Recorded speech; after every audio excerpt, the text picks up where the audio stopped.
Good morning, good afternoon, and good evening, everybody. Thank you for tuning into another Supatease video. And in this one, we're going to be breaking down some analysis of the current representation of specializations in Solo Shuffle, as well as their win rates, and taking a look at which specializations are coming out as big winners based on the data and not based on the opinion. And if you want to be up to date with news related to World of Warcraft, then make sure to smash that subscribe button. Your support is greatly appreciated.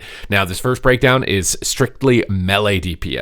We can see that actually Ret Paladin is beginning to trend above every other melee DPS, and this is something that I've noted in my own personal opinion, that they seem to be really powerful at the moment. I just made one literally like 2 days ago because of my experience playing against them, and I can tell you firsthand that Ret Paladin is probably like the #1 spec right now to play, especially if you're looking for something that's a bit easier to start having success on. It's just really strong. It doesn't have a lot of keybinds. It's really straightforward as far as build up your current resources and just spend them as much as possible, smash anything that lights up, and stun the healer. And you're pretty good to go. That'll get you very far, and that's just even ignoring its entire utility. You incorporate that part, and you're definitely going to be climbing to the top. So Ret Paladin has been very sneaky on the ladder, at least. We did see it in the AWC as well in the first round, and it fought against the team Iltu, which qualified and beat Echo in the first round, but they were on game 5, and their hunter didn't use any cooldowns when they died. So it's entirely possible that, if their hunter had more experience on hunter, that Kara on Ret Paladin could have been the team that made it out of that bracket. So the tournament representation, I think, is a little bit unfair because it was actually very close to having a different outcome. And based on the ladder, we're starting to see that data now for Ret Paladin. It's doing remarkably well since the class tuning. Fury Warrior is still trending really high as well on the ladder. I think it's also because it's a bit easier to play. I don't actually think Fury Warrior is technically stronger than Outlaw Rogue, but it's just easier to play. So, the amount of performance that you get above a Fury Warrior based on the difficulty level isn't enough to really justify it, probably to most ladder players, which is why we're seeing Fury Warrior trending this high. And then Arms Warrior has been holding a very solid representation rate as well, just under that of Fury Warrior. So the buffs are obviously helping it. I've been playing mostly Colossus, and I've been really enjoying it. Actually, my rating went up a lot the last time that I played. I really need to try Slayer because I think Slayer is still where kind of the money is at. I've been seeing a lot of warriors talking about their overpowers hitting really hard, getting a lot of attention 11-1 as well. So Arms Warrior seems like a really good pick based on this data. We see Demon Hunters and Death Knights. They're kind of like intermingled with each other right here, and Havoc had a big spike when everybody was really anticipating it. It seems like its spike's falling off a bit, but then maybe coming back, and it's kind of, people are trying to figure out whether or not it's good or not, I think, at the moment for Havoc Demon Hunter.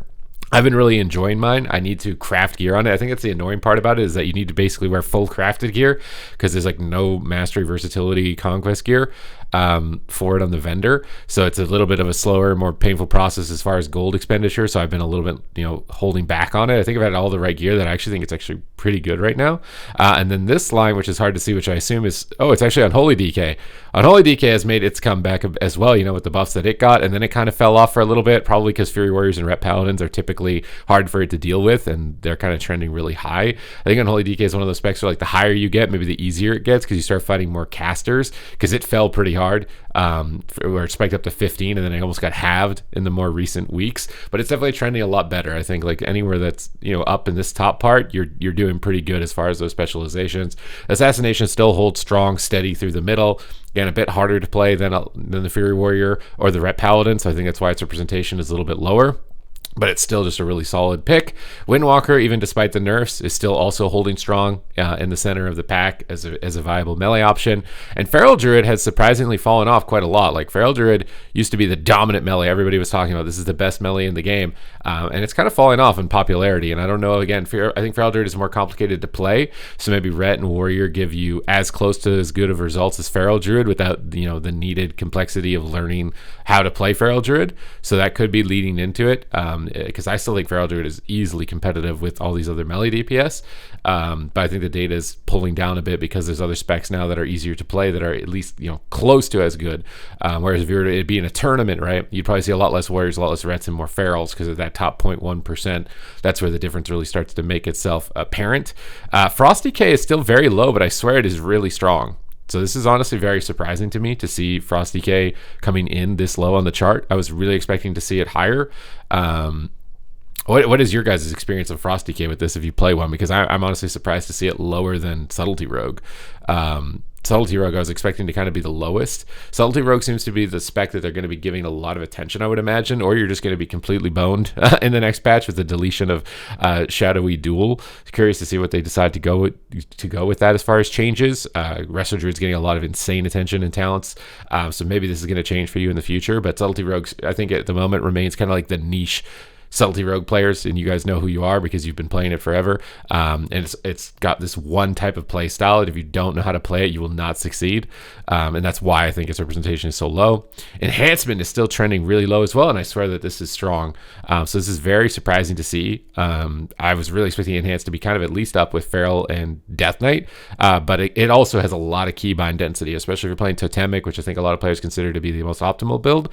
But if you run Stormbringer, you can cut down that ability count. You can make it a lot easier for yourself, which is nice that you can flex between those two types of build options. And they're bringing the keybinds down in 11.1, so maybe we'll see this change, more dramatically as far as representation then. And then obviously Outlaw Rogue is trending at the bottom, even though I think it's the best melee DPS in the game.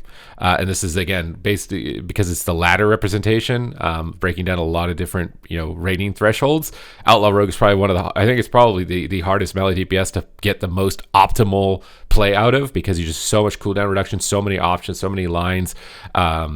And it had some playability enhancements in recent patches, like not using your Between the Eyes buff if you press it accidentally outside of a dance or something like that, or not putting it on cooldown or something like that, which is a nice quality of life change, but it's still very low in representation. And Survival Hunter is hanging out towards the bottom as well. And I don't know if that's just because Survival Hunter is like a hipster spec, it was like a meme melee DPS spec in vanilla, and it's like, haha, we made it a melee spec. Here you go, guys. I'm trying to remember the last time Survival had any really like significant representation, because I don't think its power is indicative of that. And then I think when you look at the win rates, you'll see that Unholy saw a little bit of a drop this week by 3% down to 51%. But if you're above 50%, you're in a really good spot as far as balance. Demon Hunters went up 1% to 54%. Everybody's holding at about 52, 52, 51, 52, 53, 53. I'm not seeing anything like insane. Survival actually falling below 50%. And it seems like melee DPS in general are getting to a very healthy state at this point. Now, when we look at range DPS, we can see Beastmaster Hunter is still holding strong at the top, and I'm not surprised. Again, much like Ret Paladin, it's just a lot of easy results. You can just basically do damage, focus on damage and kiting around and peeling for yourself in a lot of cases, and play a very simple strategy and execute a lot of wins. And obviously, the majority of ladder players are going to prefer that type of playstyle, type of strategy over others. Frostmage is still holding very strong, which I was surprised. I thought Frostmage was going to fall off a little bit, but it's honestly still holding very strong above the rest of the range DPS. And now we start to see Warlocks. Affliction is still holding towards the top, but Destro, I think right here, this line is coming up, and Destro is looking really good in caster situations, but it still struggles quite a bit with melee. Shadow is still holding strong in the middle. Elemental is still holding strong in the middle. Boomkin saw a bit of a resurgence, but it's now starting to fall off, and I think it's the survivability element of Boomkin that's causing this to fall off for the overall ladder. Like even if you're the most insane Boomkin, it'd be really tough to survive in a lot of situations.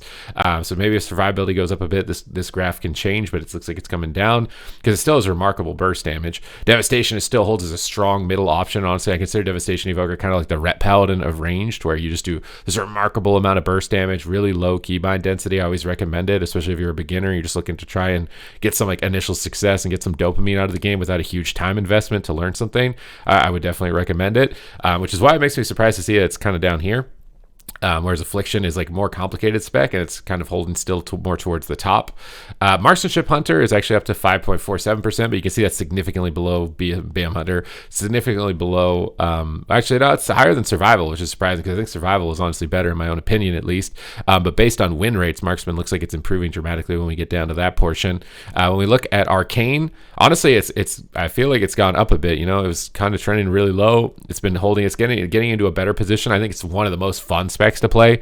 Again, still having to be more hard cast based makes it difficult to see as much success as Frost or Fire. You'll notice that a lot against like Shamans and Warlocks, those become really difficult to deal with, but it's getting into a better spot. And with the changes they're making to Frost and Fire in the next patch to make them cast a little more, we could see Arcane actually kind of pump up some numbers, I think, there. Fire is still holding out towards the bottom. and I think that makes sense. Fire Mage is just it doesn't really compete in wizard scenarios, and it's just an inferior Frost Mage in melee scenarios is the problem. You get into like a 4-caster lobby, and it's really hard to actually do enough damage to feel like you're going to kill somebody. And then you get into a melee lobby, and you don't have the snares that Frost has. So you don't have the same type of control. So I don't think this is surprising. And then Og got its cheese one-shot nerfed, and we've seen its representation basically drop to 0. So the spec looks almost completely non-functional, at least this point, observing the chart. But when we look at the win rates, I think we'll see that more in detail. So Destro's win rate's gone down. Again, this is still pretty high. It was up at 56%. Above 50% is really good. Marksman finally got above 50%. With the round of changes. Frost still holds at 50. This looks healthy. Arcane's win rate's really high, even though its representation is low. So again, it's harder to play, but if you can play it successfully, it shows that it has a lot of capabilities. Fire Mage dropped below 50% win rate. So again, Fire Mage not looking great as an investment at the moment. Ellie still holds strong above 50%. Og's win rate is still 60%, even though its representation hit rate has gone basically down to 0. So I do wonder, we can see the representation here and we can see the win rate here. I wonder if there's another one shot. I had one of the highest rated Augie Vogers show me the one shot for it, and he said there's like 4 other one shots. So I wonder if he is still hiding those one shots, and he's the 60% win rate, and then everybody else is giving up on the spec because the one shot that they've been doing isn't working anymore. That's the only thing that makes sense for this, because this is insane win rate, 60%. Going up 5% in a week. Boomkin still holds above 50%. Demo still it got a bit of a fall off this week by 6%, but it's still above 50. Devastation still above 50. Shadow above 50, Beast Mastery falling, but still above 50% win rate. Again, I think accessibility as far as ease of play does determine popularity by a large margin. But the fact that these win rates are kind of getting really close in on each other means that the game state, as far as balance, is looking really good for ranged and melee at this point. Now, healers, though, I think it's a little bit different. Now, Discipline Priest is still the number one trending healer. I think this is just because it's the most fun healer. So if you're somebody who's been struggling with the long queue times right now and kind of the drought moment of Season 1, Disc can kind of sometimes feel like a DPS with the benefits of getting an instant queue. So that's why I've almost always recommended it. And it's really strong with the amount of cooldowns that it has, although they are trimming down some of those cooldowns next patch, so maybe it's not going to be as strong then, but I think that's why its representation is so high. It's just so fun. It basically feels like a DPS, and you get instant queues, and it's strong. So it's going to be towards the top. Holy Paladin still holds strong as a second. I think even despite the Lightsmith nerfs, I think a lot of Paladins are still playing it. I've been playing Herald of the Sun. I'm almost 2,500 now. It feels really cheesy. It feels like you can never run out of mana. A lot of instant healing. Which is great for like players who are new in those high stress situations. You just can keep spamming out instants that top people. So it's holding it in a really strong position. Now, we saw the Resto Shaman buffs, the Resto Druid buffs for this patch, and we can see them spike on that day. And then they're kind of falling off still a bit. And Resto Shaman, I think, feels definitely better. Resto Druid feels better as well. But it seems like Disc is still, and Paladin are still, pretty significantly above them. Mistweaver continues in a weird direction. It seems like all the Mistweavers re-rolled to Druid and Shaman on this day of the patch is what that looks like when it dips. They bought the dip and they went over onto those specs, but they're like, now they're back on Mistweaver is what it looks like for healer representation. Holy is looking a bit stronger. I'm wondering what this was. Like, why did Holy on one day suddenly go up to 22%? And then drop down immediately after. It's still kind of holding towards the bottom. I do think that the buffs that they made were good, but it's just a question if they were enough. It's definitely better than it was. Prez still kind of holds out towards the bottom here, even though its healing output is really good. And I think that's because it's limitations as limited range, your positioning requirements for your healing. Well, I think that's super fun gameplay in a chaotic shuffle environment where it's unpredictable, where players are going to go and move a lot of the times. It becomes a lot more difficult to actually be as effective as you can be in something like Team 3v3, which is probably why it's trending a little bit lower, even though it's got, I think, in my opinion, really good throughput.